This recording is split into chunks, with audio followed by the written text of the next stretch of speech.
안녕하세요. 저는 소위 착한 여자로 살아오다가 어떤 사건을 기점으로 성격이 많이 달라지게 된 30대 여자입니다.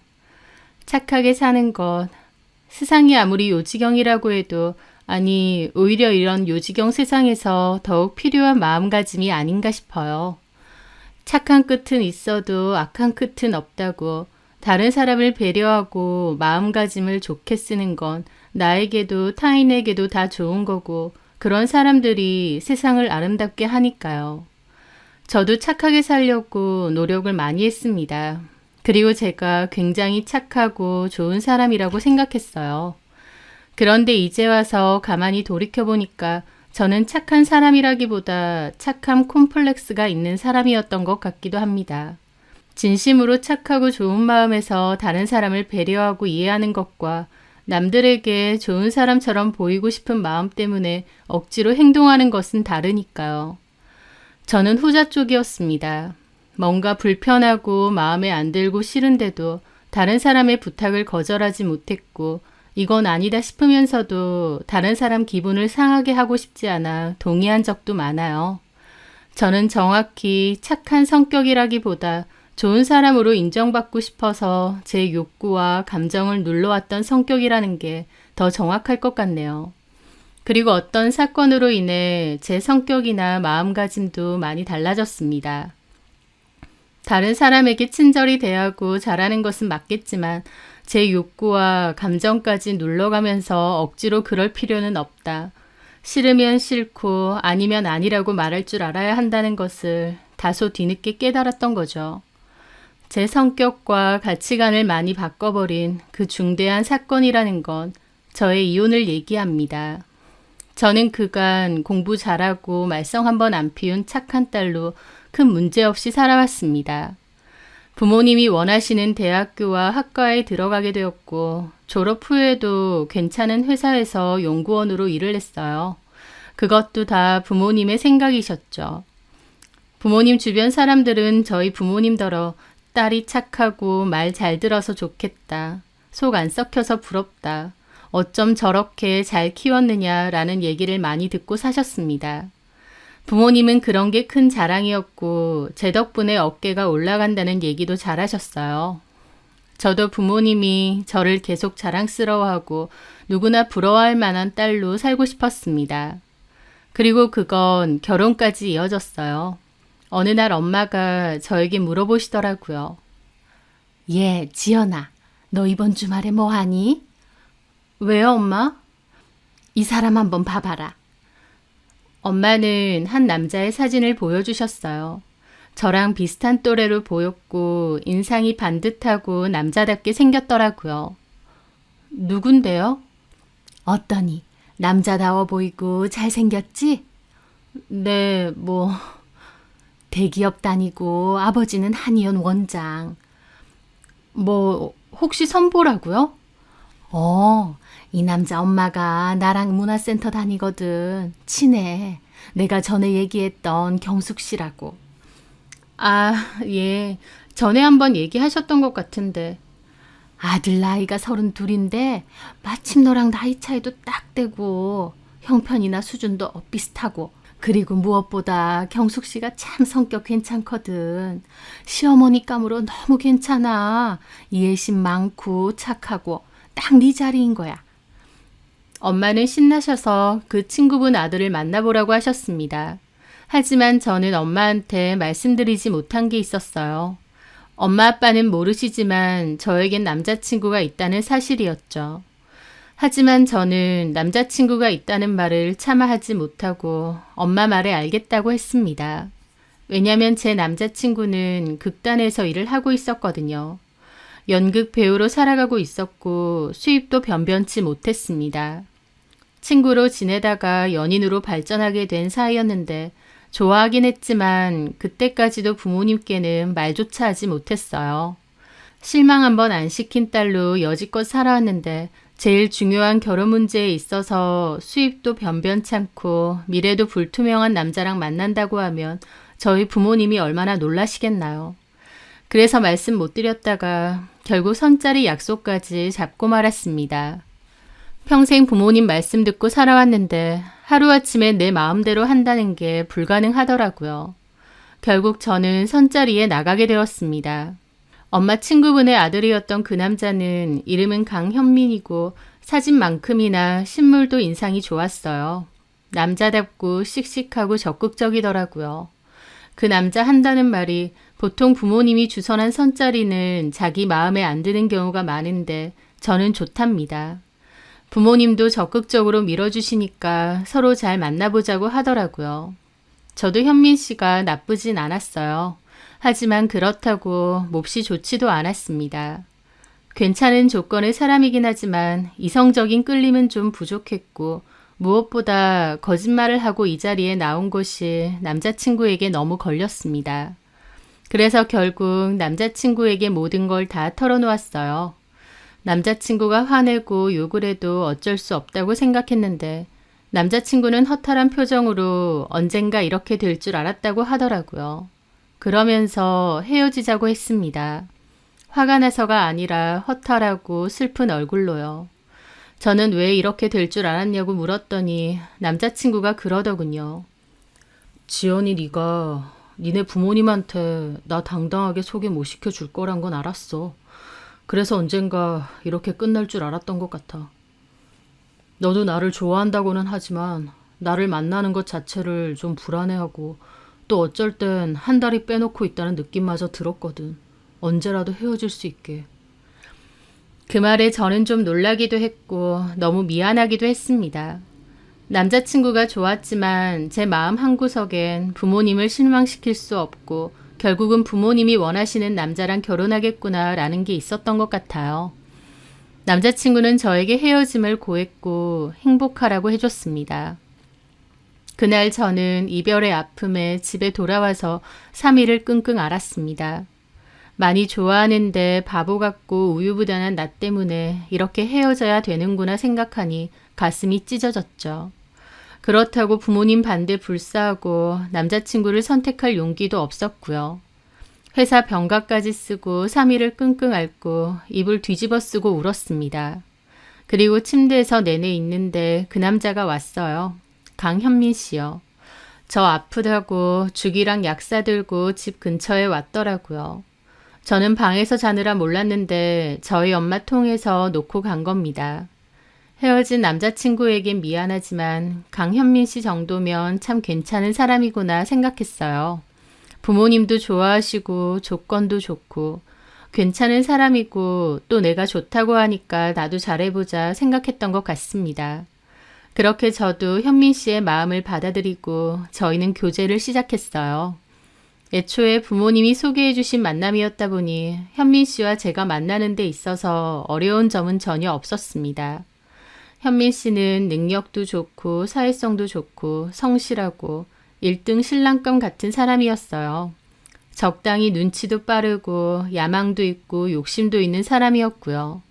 어느 하나 특별히 빠질 것 없이 두루두루 괜찮은 사람이었다고나 할까요? 그렇게 저희는 8개월 정도를 만나오다가 결혼 약속을 잡게 되었습니다. 멋들어진 프로포즈가 있었던 건 아니고 양가 부모님이 슬슬 결혼 얘기를 꺼내셨거든요. 그러는 과정에서 저도 현민 씨네 부모님을 뵙게 되었습니다. 그 전에 가볍게 마주친 적은 있지만 정식으로 인사드리러 간 건 처음이었죠. 아버님은 과묵하시고 표정도 거의 변화가 없으셔서 좀 어렵게 느껴졌고요. 반면 어머님은 성격이 몹시 밝고 쾌활하신 것 같았습니다. 결혼도 전이건만 저에게 벌써 아가라고 부르시면서 며느리 대하듯 잘해주셨어요. 나중에 현민 씨에게 들었는데 어머님은 좀 멀리 떨어진 지역의 시골 출신이라고 하셨습니다. 20살 때까지 시골에서 사시다가 일자리 구하러 서울로 상경하셨고 아버님 한의원에서 직원으로 일을 하셨대요. 아버님은 어머님 보고 한눈에 반했고 결국 혼전 임신으로 현민 씨가 생겼다고 했습니다. 그래서 집안의 반대에도 불구하고 결혼을 했다고 했죠. 아버님과 어머님의 집안 형편 차이가 꽤 났고 현민 씨 할머니께서 특히 반대를 많이 하셨대요.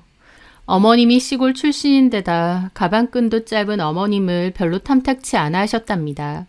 그래서 어머님도 시집살이를 꽤나 당하셨다고 하더라고요. 또 눈치가 보여서 어머님 본인 친정인 고향에도 잘 못 가고 고향 친구분들을 거의 못 보고 사셨대요. 그러다가 현민 씨의 할머니, 할아버지 분이 다 돌아가시고 나서야 좀 자유롭게 고향에도 오고 가고 친구분들하고 왕래하며 지내신다고 하더라고요. 하여튼 가만 보고 있자면 어머님과 아버님 성격이 극과 극으로 달라 보였습니다. 말수가 없고 표정 변화도 거의 없는 아버님과 밝고 쾌활하고 사람 좋아하는 데다 말수도 많으신 어머님이었죠. 어쨌든 며느리인 제 입장에선 시아버지 자리보다 시어머니 자리가 더 중요하잖아요. 저희 엄마 말씀대로 어머님은 성격이 밝고 좋으신 것 같아서 저도 마음이 놓였습니다. 그렇게 저희는 양가의 적극적인 추진 끝에 결혼을 하게 되었어요. 시댁에서 36평 아파트를 마련해 주셨고 저는 아내 혼수 넣고 남편 차도 한 대 바꿔주었습니다. 그렇게 저희의 결혼 생활은 시작되었어요.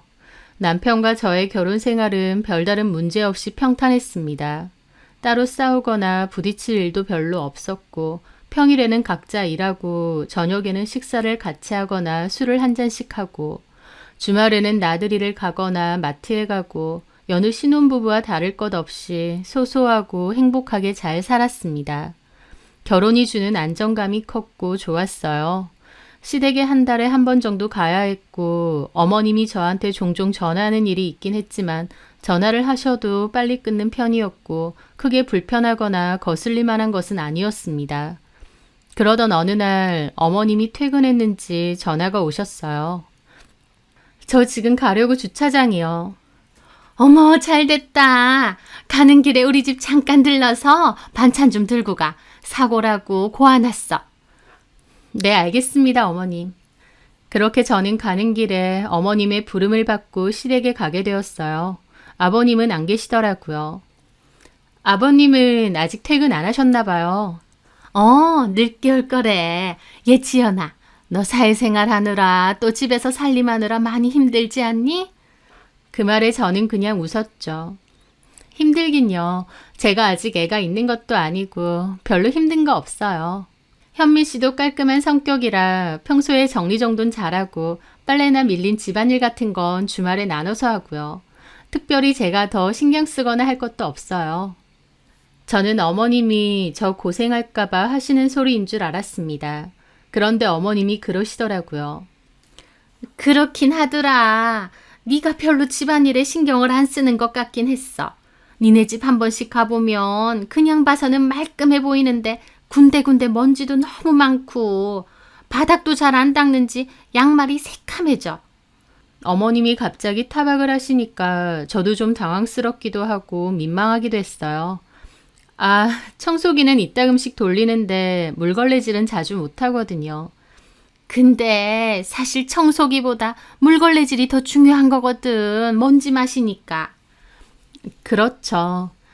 근데 뭐 일하는 며느리한테 그런 것까지 일일이 다 해라 할 수는 없는 거고. 저기 그래서 말인데 너네 신혼집에 일하는 사람 하나 들이는 게 어떨까 싶은데. 네? 일하는 사람요? 저는 너무 놀랐습니다. 저희 집에 일하는 사람이 왜 필요한가요?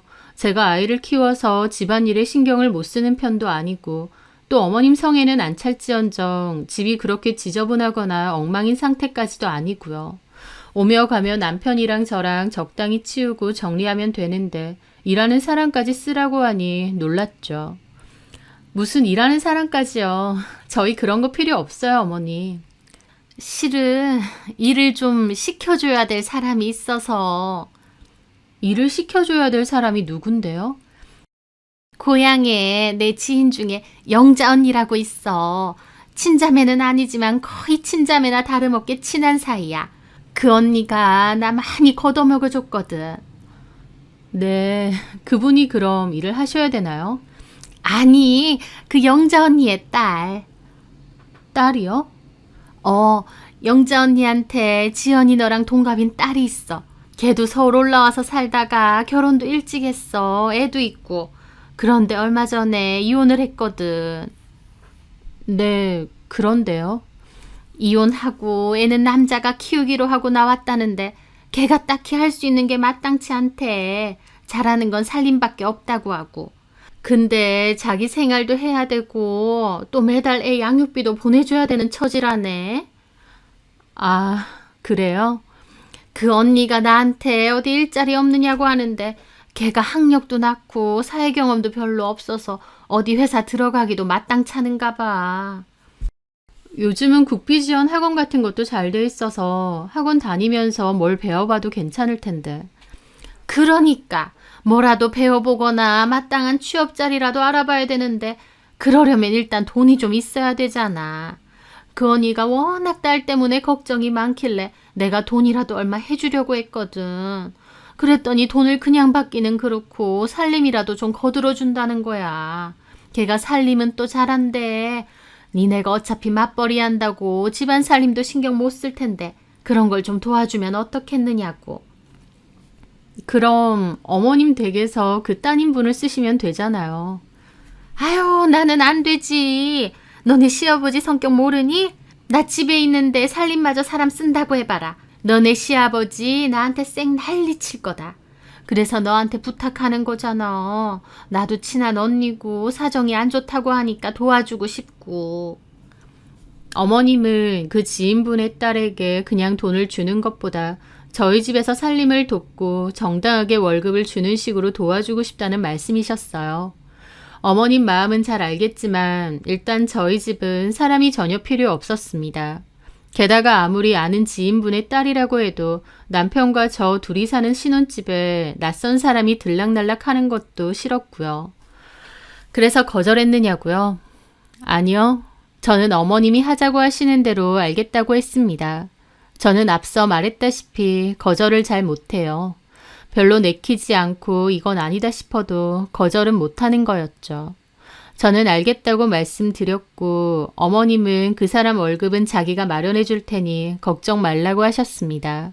사실 상황만 보자면 저도 나쁘지는 않았죠. 제 돈 한 푼 안 들이고 성가신 집안일을 누군가가 대신해 준다는 거니까요. 그럼에도 낯선 사람이 집에 온다는 게 마냥 내키지는 않았지만 그래도 어머님 부탁이니 암소리 안 했습니다. 그 여자가 집에 왔어요. 이름은 송혜연이라고 하더라고요. 저랑 나이가 동갑이었는데 머리가 굉장히 길었습니다. 수더분하고 수수한 인상이었고 이혼하고 사는 형편이 많이 어렵다고 해서 기운이 좀 어두운 사람일 줄 알았는데 막상 만나보니 아니었어요. 오히려 굉장히 밝고 쾌활한 편이었고 성격도 통통 튀더라고요. 집안일을 꼼꼼하게 잘해줄 수 있을까라는 염려도 있었는데 생각보다 집안일을 굉장히 잘해주었습니다. 매일같이 바닥을 걸레질로 닦아서 바닥이 반질반질했고 수납이나 정리도 잘했어요. 어머님께 받은 카드로 알아서 식재료 사와서 뚝딱뚝딱 반찬이나 음식도 잘 만들어뒀죠. 저는 대학 졸업 후 내내 회사에서 일만 해서 사실 집안일에는 별다른 소질이 없는데 혜연 씨는 집안일을 너무 잘하더라고요. 혜연 씨 완전 프로 주부네요. 살림을 참 잘하는 것 같아요. 아, 정말요? 손끝이 야무진 것 같아요. 실은 그런 얘기 많이 들었어요. 어렸을 때부터 바쁘신 부모님 대신해서 제가 집안 살림 거의 다 했거든요. 음식 준비도 제가 다 하고요. 아, 그랬구나. 제가 공부는 좀 못하고 별로 관심도 없었는데요. 이상하게 집안 살림하는 건 너무 재밌는 거예요. 남들은 설거지 산더미로 쌓여 있으면 한숨 난다고 하는데 저는 아니에요. 막 정리를 하고 있으면 너무 재밌고 희열까지 느껴진다니까요. 어머, 그래요? 집안일 하는 게 저한테 딱인가 봐요. 그것도 능력이죠. 한다고 다 잘하나요? 나 같은 경우는 한다고 해도 이렇게 야무지게 잘하진 못해요. 제 칭찬에 혜연 씨는 기분이 좋은지 입술을 막 실룩이더라고요.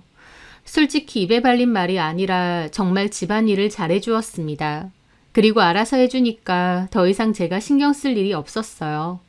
처음엔 낯선 사람이 집에 드나든다는 게 꺼림칙하기도 했는데 익숙해지고 나니까 너무 편하기도 하고 고맙기도 하더라고요. 물론 어머님이 따로 월급을 주신다는 건 알지만 그래도 저희 집을 정성껏 쓸고 닦아주니까 참 고마운 거예요. 그래서 종종 백화점에서 화장품 같은 것도 사주고 고급 식료품 같은 것도 대신 사서 선물로 주기도 했습니다. 집에 들고 가서 먹으라고요. 그렇게 계속 서로 좋게 지냈으면 좋은데 언젠가부터 문제가 생기기 시작했습니다. 혜연 씨가 저희 집에 드나든 후로 5개월 정도가 지났을 때였어요. 집에 와도 빨래가 쌓여 있거나 분리수거가 안 되어 있는 등 집안일을 점차 안 하기 시작하더라고요. 제가 알기론 어머님이 여전히 월급은 따박따박 주시는 걸로 아는데 집안일은 점차 소홀해지고 있었습니다. 처음에는 그냥 별 얘기를 안 했어요. 제 성격상 불편한 얘기하기도 힘들고 또 월급 받는 도움이긴 하지만 어머님 지인분의 딸이기도 하잖아요. 저도 어떤 얘기를 할 때 조심스러울 수밖에 없었죠. 그래서 그냥 입을 닫았습니다. 그런데 갈수록 심해지는 겁니다. 나중에는 제가 집에 와서도 집안일이 제대로 안 되어 있어서 따로 빨래 돌리고 분리수거를 해야 했는데 가만 생각해보니 이건 좀 아니지 않나 싶은 거예요. 저희 집안일 혜연 씨가 월급 받고 하기로 한 일인데 돈은 받으면서 집안일은 더 이상 안 한다는 게 좀 그랬죠. 그래놓고 집은 또 계속 왔고요. 그래서 고민 끝에 혜연 씨에게 얘기를 했어요. 혜연 씨, 요즘도 저희 집 매일 오죠? 네, 매일 가요. 왜요? 아, 어제도 분리수거가 전혀 안 되어 있어서 내가 했거든요. 음식물 쓰레기도 내가 비우고 또 거실 바닥도 청소기를 꽤 안 밀었는지 먼지가 많더라고요. 제 딴에는 조심스럽게 말했는데 혜연 씨 표정이 확 굳어지는 겁니다. 그래요? 내가 분리수거 안 비웠나? 깜빡했나 보네요. 근데 그게 어제 일만은 아니고 요즘 종종 그래서 내가 집에 와서 집안일을 다시 하거든요. 그 말에 혜연 씨는 좀 기분 나쁜 표정을 짓더라고요. 아, 네, 죄송해요. 제가 신경 좀 쓸게요. 그리고선 자리를 확 박차고 일어나선 가방 챙겨 가버리는 겁니다. 제가 못할 말 한 것도 아니건만 저렇게 나오니 저도 좀 벙찌더라고요. 아는 사람이 일을 해주니까 이런 부분이 불편하구나 싶기도 했습니다. 그런데 다음날 어머님이 전화가 왔어요. 얘 지연아, 너 어제 혜연이한테 뭐라고 했다며? 네? 뭐라고 했다기보다 예, 아무리 너네 집 가사일 봐준다고 해도 내가 얘기했잖아. 나랑 친한 언니 딸이라고. 알죠, 어머님. 그렇긴 한데요. 그래도 어머님이 매달 월급 주시잖아요. 근데 혜연 씨가 집안일을 처음처럼 잘 안 하는 것 같아요. 아, 그렇다고 해도 그렇게 뭐라고 하면 어떡해. 저 막 뭐라고 하지 않았어요. 조심스럽게 얘기했는데. 엄청 기분 나쁘게 뭐라고 했다던데? 제가요? 그래, 엄청 속상해했대. 그 언니가 나한테 전화해서 기분 상해하더라. 니네 며느리 왜 그러냐고. 그 말에 저도 당혹스러웠습니다.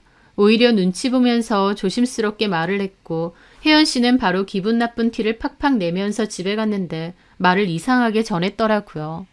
어쨌든 어머님은 저에게 조심 좀 해달라고 하셨고 저는 그때부터 혜연 씨가 좀 불편해졌어요.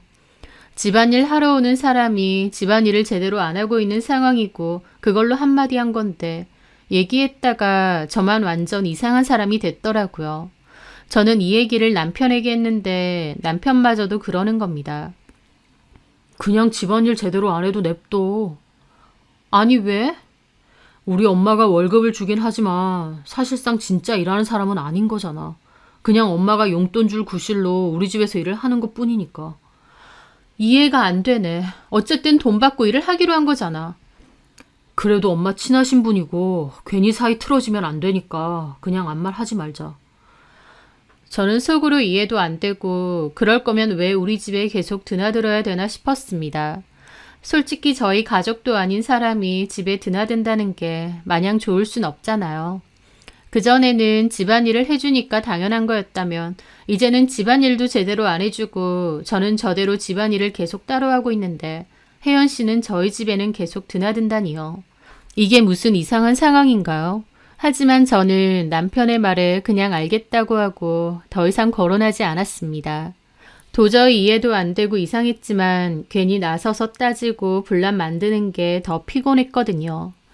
그런데 제가 몰랐던 진짜 문제는 따로 있더군요. 그날은 저희 팀 회식을 하기로 한 날이었는데요.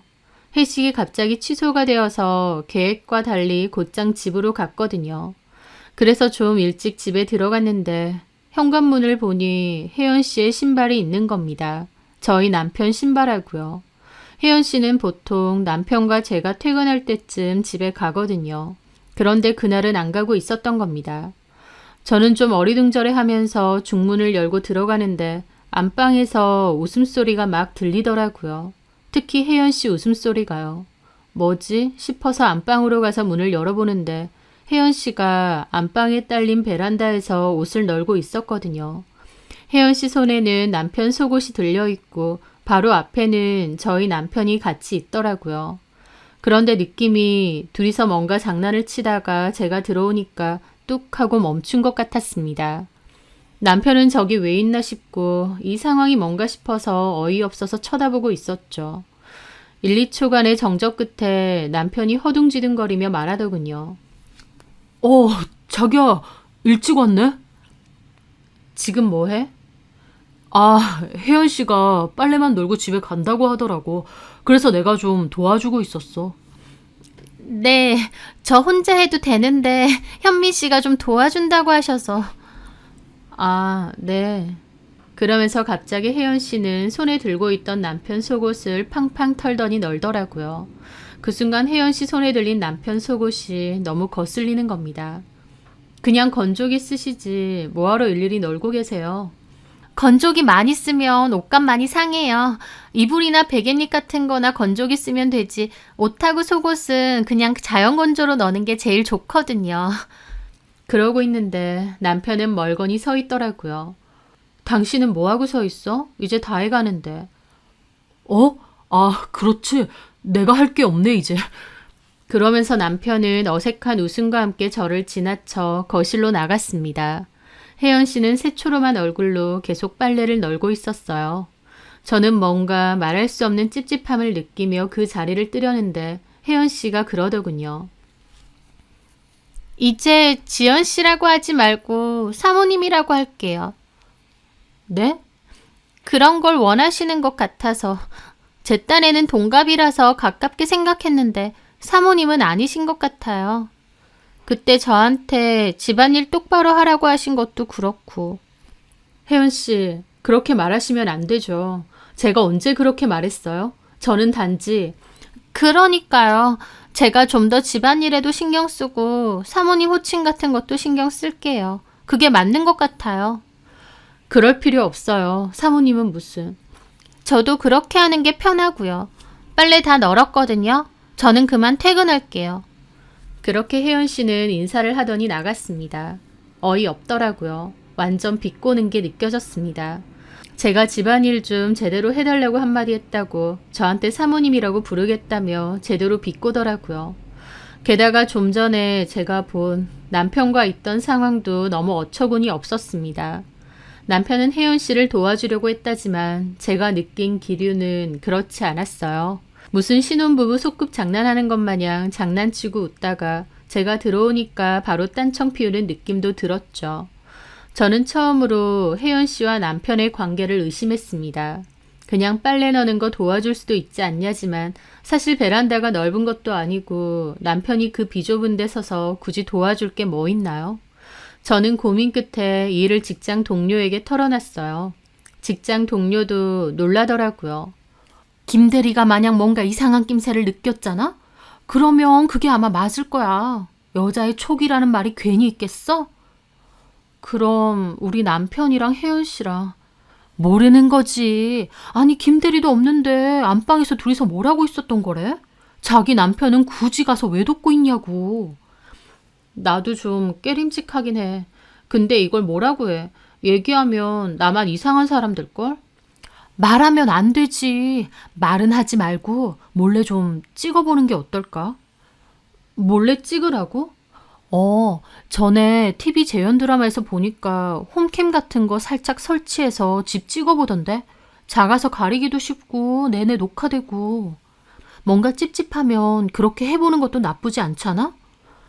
저는 그 말에 골똘히 생각을 했습니다. 사실 남편과 혜연 씨가 저 없는 사이에 뭔가가 있나 싶은 것도 있었지만 또 한편으론 혜연 씨가 매일같이 집에 오는데 왜 집안일을 안 하는지 그 시간 동안은 도대체 뭘 하는지 궁금하더라고요. 물론 혜연 씨 동의도 없이 찍는다는 건 불법이죠. 하지만 저 혼자 의심하고 끙끙 앓는 것보다 그렇게 직접 확인해 보는 게 더 나을 것 같더라고요.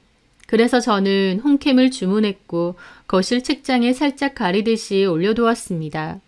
장식품으로 잘 가려두니까 신경 써서 보지 않으면 모르겠더라고요. 하여튼 그렇게 작은 CCTV를 설치하고 혜연 씨를 지켜봤습니다. 혜연 씨는 3, 4시 정도에 집에 오더라고요. 예전에는 남편과 제가 출근하면 그 후에 집에 와서 집안일을 싹 해놓고 일찍 잘 갔거든요. 그런데 뭘 하는지 점점 출근 시간이 늦어지더니 이제는 3, 4시에 출근하고 6시쯤에 가더라고요. 게다가 제 예상대로 와서 집안일도 제대로 안 했습니다. 오자마자 무슨 자기 집처럼 겉옷 대충 벗어놓고 가방 던져놓고 소파에 드러눕더라고요. 그리고는 폰으로 유튜브를 보는 건지 뭘 보는지 뭔가를 봐요. 틈틈이 팬트리에 있는 간식도 꺼내 먹고 주스도 막 꺼내 먹고요. 자기 집 마냥 그렇게 1시간가량을 놀고는 일어나서 정리 대충 하고 청소기를 설렁설렁 돌리더라고요. 카메라는 거실만 비추고 있으니 혜연 씨가 카메라에서 사라질 때도 많았는데요. 카메라에 안 비칠 때는 주방에서 일을 하거나 아니면 빨래를 돌리는 것 같기도 했습니다. 어쨌든 며칠 지켜보니 집안일은 정말 설렁설렁 대충 했어요. 그냥 오늘도 왔다 티 정도만 내는 수준으로요. 좀 어이없긴 했지만 그래도 어느 정도 예상은 했고 이 카메라를 단 것이 그게 목적이 아니었기에 별로 상관은 없었습니다. 그런데 며칠 뒤였습니다. 그날은 웬일인지 혜연 씨가 집에 오자마자 열심히 집안일을 하더군요. 그런데 1시간가량 집안을 쓸고 닦는데 갑자기 누가 오는 겁니다. 남편 퇴근 시간도 아닌데 말이죠. 뭐지 싶었는데 들어온 사람은 남편이었어요. 외근 갔다가 바로 퇴근한 건지 반차를 쓴 건진 모르겠는데 남편이 집으로 들어오더라고요. 그런데 더 놀라운 건 남편이 들어오니까 혜연 씨가 달려가서 안기는 겁니다. 저는 사무실에서 그 광경을 몰래 보다가 너무 놀라서 소리까지 지를 뻔했습니다. 혜연 씨가 남편한테 안겼고 남편도 익숙한 듯 혜연 씨 허리를 껴안은 채 안으로 들어왔어요. 홈캠은 목소리까지 다 들리는데 둘의 대화도 가관이었죠. 현민 씨 오니까 너무 반갑다. 외근 갔다가 바로 왔어? 생각보다 일이 빨리 마쳤어. 그리고 나보고 싶어서 날아온 거야? 그렇지. 오늘 저녁 뭐 해놨어? 자기가 된장찌개 먹고 싶다고 카톡 보냈잖아. 그래서 된장찌개 해놨어. 오, 진짜 좋다. 내가 다 끓여놨으니까 나중에 네 마누라 오면 같이 먹어. 나는 실컷 끓이고 먹지도 못하지만. 하면서 토라진 표정을 짓더라고요. 그러지 말고 나랑 먹자. 지연이한테는 나 혼자 먼저 먹었다고 할게. 됐어. 나 별로 배도 안 고파. 내가 선물 사왔는데? 정말? 뭔데? 저희 남편은 가방 안에서 작은 상자를 꺼내더라고요. 그 상자 안에는 목걸이가 있었습니다. 어머, 이게 뭐야? 목걸이? 예뻐? 마음에 들어? 비싼 거 아니야? 엄청 비싼 건 아니고 한 20만 원 했나? 치, 마누라한테는 엄청 비싼 거 하고 다니더니 나는 겨우 20만 원? 그거 내가 사준 거 아니야. 본인이 산 거지. 정말? 그럼 목걸이 사준 적 없어? 당연하지. 그럼 좋네. 자기가 나 해줘라. 그러면서 남편한테 안기더라고요. 남편은 목걸이를 채워주더니 갑자기 혜연 씨 엉덩이를 막 만지는 겁니다. 그리고는 둘이서 장난치고 난리 연병을 떠는데 너무 충격적이고 더럽고 설마 했는데 그 둘은 진짜 외도를 저지르고 있었습니다. 도대체 언제부터였을까? 온몸이 떨리고 머리가 아찔하더라고요. 저는 일단 정신없는 틈에도 그 녹화본을 잘 저장해 두었습니다. 그리고 앞으로 어떻게 해야 할지 생각했어요. 그런데 제가 제일 처음에 생각한 건 그냥 모른 척 묻어둬야 되나 였습니다. 왜냐면 저는 싸우고 부딪히고 이러는 과정이 너무 싫었거든요. 살면서 누군가와 싸우고 갈등이 생기는 게 싫어서 웬만하면 남들이 원하는 대로 맞춰주고 넘어가주고 이해하며 살아왔습니다. 제가 만약 이 일을 문제 삼아서 뒤집는다면 저희 부모님에게 저는 더 이상 자랑스럽고 걱정 없는 딸이 아닐 겁니다. 온 집안이 난리가 날 거고 저 역시도 구설수에 오르고 골머리까지 앓아야겠죠. 그런 거 감수 못할 것 같으면 그냥 넘어가고 참는 게 맞을 겁니다. 하지만 제 속이 너무 괴로운데도 남들 보는 눈 생각해서 이렇게 그냥 넘어갈까 싶은 제가 문득 한심하더라고요. 다른 사람이 뭐라고 생각하든 그게 뭐가 중요하다고 왜 나는 내가 아니라 다른 사람 눈치만 보고 신경을 쓸까 싶었습니다. 내가 잘못한 것도 아니고 남편과 그 여자가 내 집에서 이렇게 대놓고 놀아나는데 이걸 참아주려는 멍청이가 있을까 싶었습니다. 그렇게 고민 끝에 저는 더 이상 아무것도 참지 않기로 했어요. 시부모님에게도 남편에게도 이 녹화 영상을 대놓고 보여주겠다 결심했습니다. 이런 꼴을 보고 아무렇지 않게 덮고 살면 제 속이 썩다 못해 문드러질 것 같았거든요. 그렇게 저는 주말에 시댁에 가서 몽땅 얘기하겠다고 벼르고 있었습니다. 남편에겐 티를 안 내고요. 그런데 금요일쯤이었습니다. 저는 별 생각 없이 일을 하다가 문득 홈캠을 봤는데요. 송혜연이 또 일은 안 하고 거실에 누워 있더라고요. 어디 두고 보자. 내일 시댁 가서 다 얘기할 거다. 이를 바득바득 갈고 있었습니다. 그런데 누군가 왔는지 송혜연이 신나서 문을 열어주러 가더라고요. 설마 남편이 또? 라는 생각이 들었는데 놀랍게도 집에 들어온 사람은 남편이 아니었습니다. 곧이어 이어지는 충격적인 장면에 저는 기절할 뻔했죠. 그 장면도 빼곡히 녹화를 하고 녹화본은 잘 저장해 두었습니다. 그리고 다음날 저는 시부모님을 집에 초대했습니다. 그리고 송혜연에게도 연락했어요. 시부모님 집에 오시는 것 때문에 식사 준비를 해야 되는데 와서 좀 도와달라. 내가 돈은 따로 더 주겠다고요. 송혜연은 알겠다고 하고 왔죠. 송혜연은 집에 들어오더니 저희 남편하고는 대면대면한 척을 하며 인사를 하는데 그게 얼마나 가증스럽던지요. 둘이서 물고 빨고 할 땐 언제고 이제 와서 이가 바득바득 갈렸죠. 그런데 집에 들어온 송혜연이 좀 놀라더라고요. 근데 식재료가 아예 준비가 안 되어 있네요? 네. 그럼 뭘 하시려고요? 그러는 와중 시부모님도 때마침 오셨습니다. 어머, 벌써 오신 거예요? 아무것도 준비 못 했는데? 저는 아무런 대꾸 없이 문을 열어드렸습니다. 시부모님도 들어오시더니 송혜연이 있는 걸 보고 놀라시더라고요. 어머나, 혜연이 네가 여기 어쩐 일로? 안녕하세요, 이모. 사모님이 부르셨거든요. 음식하는 거 도와달라고. 지연이가? 어머님은 그러면서 주방을 둘러보셨습니다. 근데 뭐가 하나도 없네? 저는 어리둥절해하는 시부모님과 남편 그리고 송혜연을 둘러보며 말했습니다. 제가 이렇게 오시라고 한 건요. 보여드릴 게 좀 있어서요. 드릴 말씀도 있고. 저는 그러면서 TV 화면을 켰습니다. 폰과 연동이 되게 해놓고 곧바로 그 녹화 장면을 틀었어요. TV에서는 송혜연이 저희 집에 와서 소파에 드러눕는 게 나왔습니다. 어머, 이게 뭐야? 화면 속에 자기가 보이자 송혜연도 몹시 놀라더라고요. 세상에, 이게 뭐예요? 저 몰래 찍은 거예요? 미쳤어요? 왜 사람을 몰래 찍어요? 하면서 호들갑을 떨며 난리를 치는 겁니다. 그 말에 저도 화가 나서 나지막히 그랬죠. 닥치고 좀 봐. 네가 지금 나한테 난리칠 때 아니잖아? 저는 살면서 남에게 그런 말은 처음 해봤습니다. 하지만 그때는 너무 화가 나서 이가 딱딱 물릴 정도였죠. 제 말에 송혜연도 아차 싶은지 아무 말 안 하더라고요. 그리고 잠시 후 남편이 등장했고 둘이서 껴안고 얘기하는 것도 다 나왔습니다. 그걸 보고 있는 남편도 충격 먹고 입이 떡 벌어졌죠. 이런 게 찍히고 있을 거라고는 생각도 못했을 테니까요.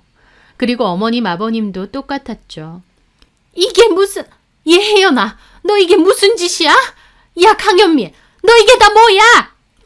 그 말에 송혜연과 남편은 꿀먹은 벙어리가 되어 아무 말도 못하더라고요. 얼굴만 시뻘개진 채로요.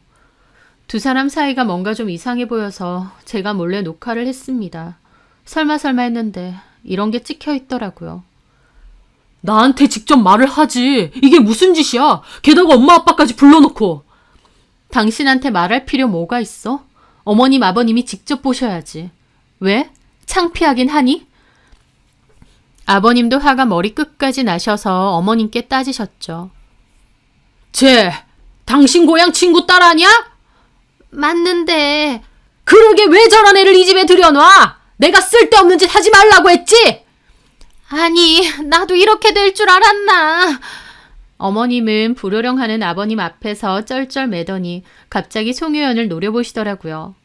야, 너 어떻게 이럴 수가 있어? 내가 너 이러라고 매달 월급 따박따박 준 줄 알아? 죄송합니다, 이모. 이모는 누가 이모야? 이 미친 게. 사는 꼬라지가 불쌍해서 돈이라도 주려는데 할 줄 아는 것도 없어서 그냥 집안일이라도 하라고 했더니 감히 내 아들을 꼬셔내? 너 미쳤니? 네가 온감생실 누굴 건드리고 넘봐? 그 말에 송혜연도 노려보더라고요. 제가 잘못한 건 맞지만 이모 말씀도 참 너무하시네요. 제가 뭐 어때서요? 애 딸린 이혼녀에 직장도 제대로 없고 학교도 똑바로 못 나온 주제에 뭐가 어째? 이혼녀인 것만 빼면 이모님도 저랑 별반 다를 거 없잖아요. 이모님도 집불 없는 상태에서 이모부님하고 결혼하신 거 아니에요? 뭐야? 이게 미쳤나 정말? 저 현미 씨 좋아해요. 현미 씨도 저 좋다고 했고요. 차라리 잘 됐어요. 이렇게 밝혀진 거 저희 서로 많이 사랑해요. 송혜연은 생각보다 뻔뻔하게 나왔고 어머님은 뒷목 잡고 쓰러지기 직전이었습니다. 야 강현민, 네가 말해봐. 이게 다 진짜야? 너도 얘가 그렇게 좋아?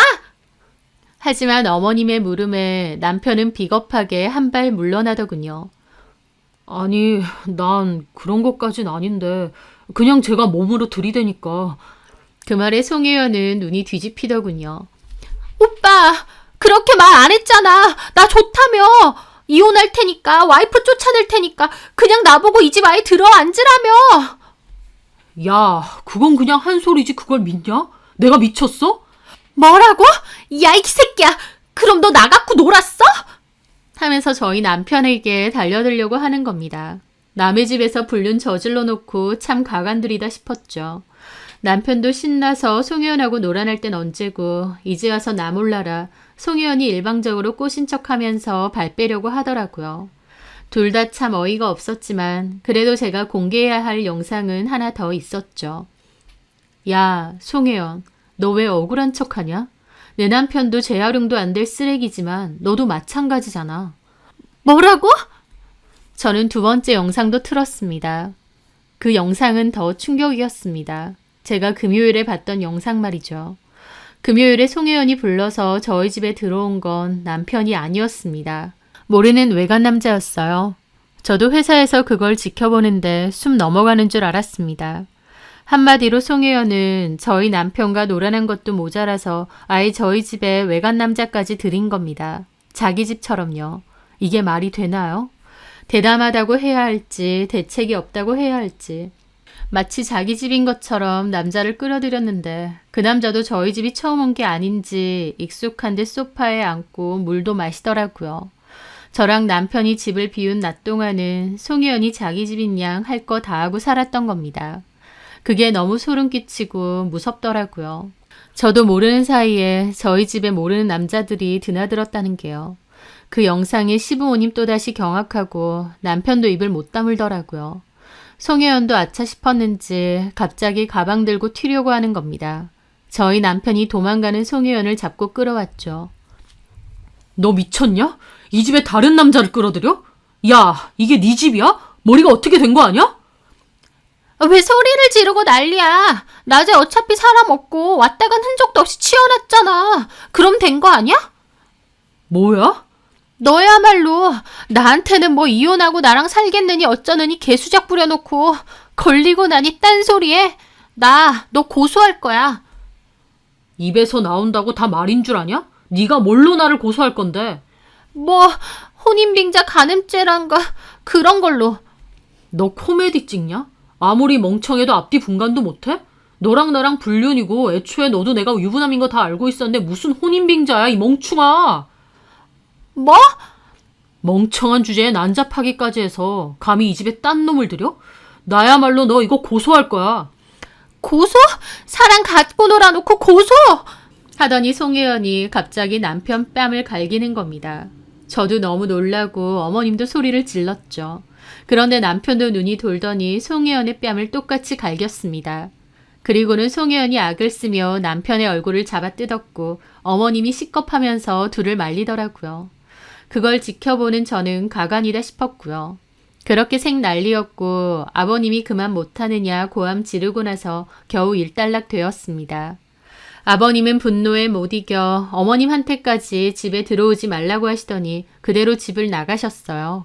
어머님은 저를 붙잡고 어떻게 할 거냐, 진짜 이혼할 거냐 그랬고 저는 이런 꼴까지 보고 더는 못 산다 그랬습니다.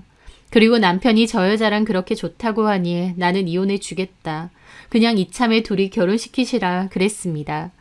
그러자 어머님은 미쳤느냐고 내가 저런 애를 어떻게 며느리로 들이냐고 하셨죠.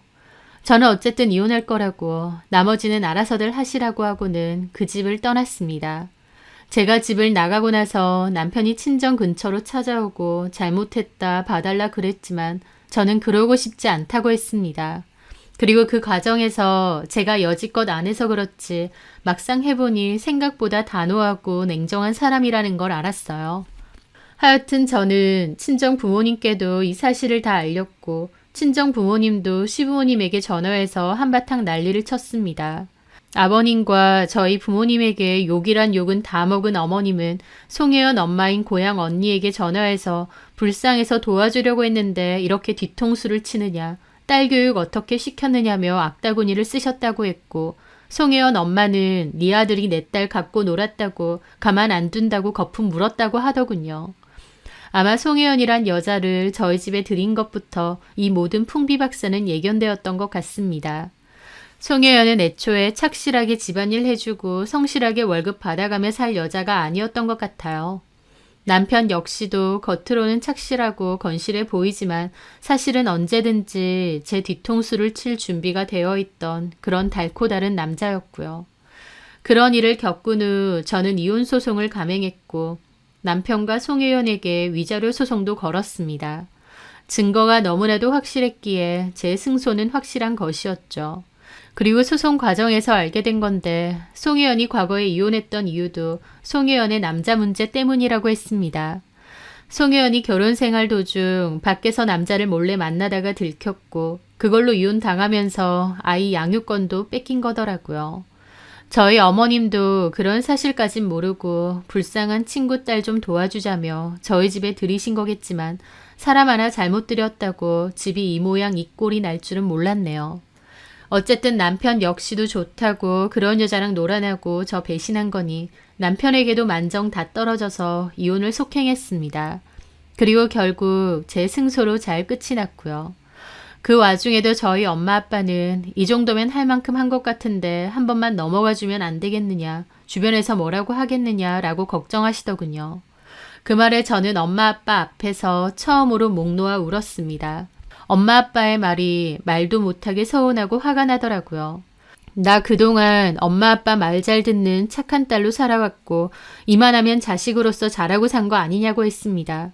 그런데 다른 것도 아니고 그런 꼴을 직접 보고 어떻게 남들 눈 생각해서 참으라는 소리가 나오느냐. 엄마 아빠에게 나는 안중에도 없느냐며 악을 썼죠. 다른 사람 눈 체면 신경 쓴다고 딸은 속이 다 썩어 문드러져도 상관없느냐고요. 처음 보는 제 모습에 저희 부모님도 적잖이 놀라셨습니다. 부모님과도 작은 갈등은 있었지만 나중에 저에게 미안하다고 진심으로 사과하셨어요. 그때 저는 부모님께 말했습니다. 앞으로는 내가 원하는 대로 내 마음이 가는 대로 살 거라고요. 엄마 아빠도 더 이상은 내 인생에 관여하지 마시라고 말이죠. 거절도 해본 사람이 해본다고 이 나이 먹도록 거절도 잘 못하고 남들 신경 써가며 살았는데 그게 얼마나 어리석은 건 줄 이제는 다 깨달았다고 했죠. 비록 이혼녀 딱지도 얻었지만 이혼 결정도 그걸 터트린 것도 다른 사람 눈치, 체면 이런 거 안 보고 제 스스로 결정하고 선택한 일이어서 그런지 오히려 속은 편안하고 시원하더라고요. 이혼은 했지만 제 성격이나 가치관에는 좋은 방향의 변화가 생긴 것 같아 마냥 나쁜 일은 아니라는 생각이 드네요. 이런 일을 겪음으로 저도 한층 더 성숙해졌다고 생각합니다. 그리고 앞으로도 제 마음의 귀를 많이 기울이며 살려고 하고요. 제 사연 들어주셔서 감사합니다.